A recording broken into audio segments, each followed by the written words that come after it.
Welcome. In this session, we will continue with the Compuplast Virtual Extrusion Laboratory SpiralDie module and continue to build on the 4-inch spiral mandrel die that we optimized in the previous session. We're going to open this project and quickly review that in this section, we only designed the die up to the spiral section. You see, even at complete, there is only the spiral section, the mandrel, and if we look at the results, we'll see that only results are available up to the end of the spiral. Now, typically on a die, the spiral distributor performs the distribution of the material, but then you need to generally have a bit of a relaxation chamber and then send the material through a die gap, which sizes the flow and the polymer coming out of the die in accordance to the final product. So here we have to add the section above, and in this case, the section above, here's the geometry up here, that's a 3D view. The section above, we have an initial gap at the end of the spiral of 90 thou, and then the final gap is 150, probably from some previous value set there. So now we're going to keep it straight for a 1/4 inch, see 3.25 and 90 thou.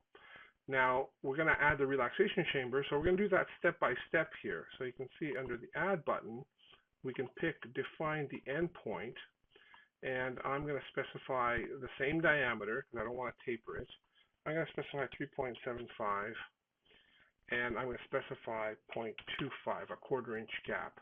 Pass that along and then accept it, and then you can see the taper.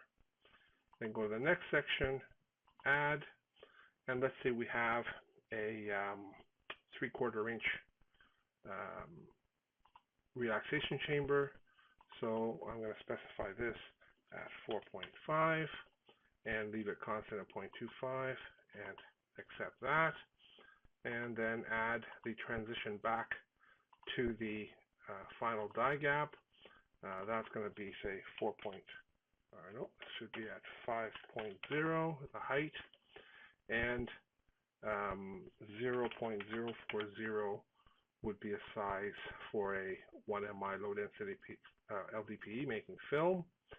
And we're going to transfer that and accept it so we can see the transition back. And now we have to add the die lips, which will be, again, straight up. We'll say at 5.5 and with a gap of 40 thou constant, and we accept that. So here we've created our post-spiral section, and we'll just save this. And we'll, if we recall, once we make a change, all our results are gone.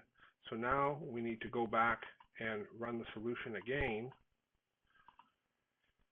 And here we can see the complete die with the spiral distributor and the relaxation chamber. Prior to that, we only had the spiral distributor on there. We'll run the simulation. So the simulation has completed. And if you recall, the predicted flow variation at the end of the spiral section was about ±6%. But now we have the section above here. And the section above, as you can see here, just to make it clear, I'm going to reduce the number of periodic sections, and then we're going to zoom in. So here you can see the section above. This section now, we're going to look at the results for the flow distribution. At the die exit, we see that the flow variation now has reduced to less than ±1%. And this is the corrective action that the high resistance of the die lips have. If I click on section above, I can select here pressure to show the pressure drop that we've added to the system. You see we've added 480 psi from the spirals, and the majority of that pressure drop is consumed at the die lips. So the flow variation at the exit is significantly corrected by this additional pressure. And if we look at the distributor, we'll see the distributor pressure drop goes now from 971 to 466, and then from there the die exit. And if we want the total pressure, we can go to the feeding system, and we see that the PSI here at this point is 1.48 kPSI, or 1,480 PSI at the inlet to the adapter.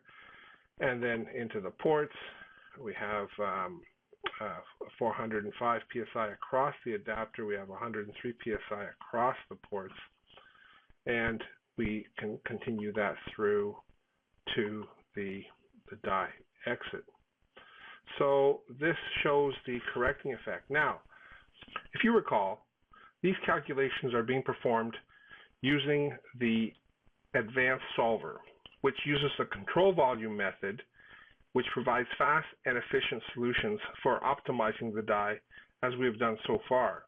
If we want more precise results, we need to switch to the expert solver, which provides fully 3D finite element method calculation and gives more precise results. And we will do this in the next session. Thank you very much.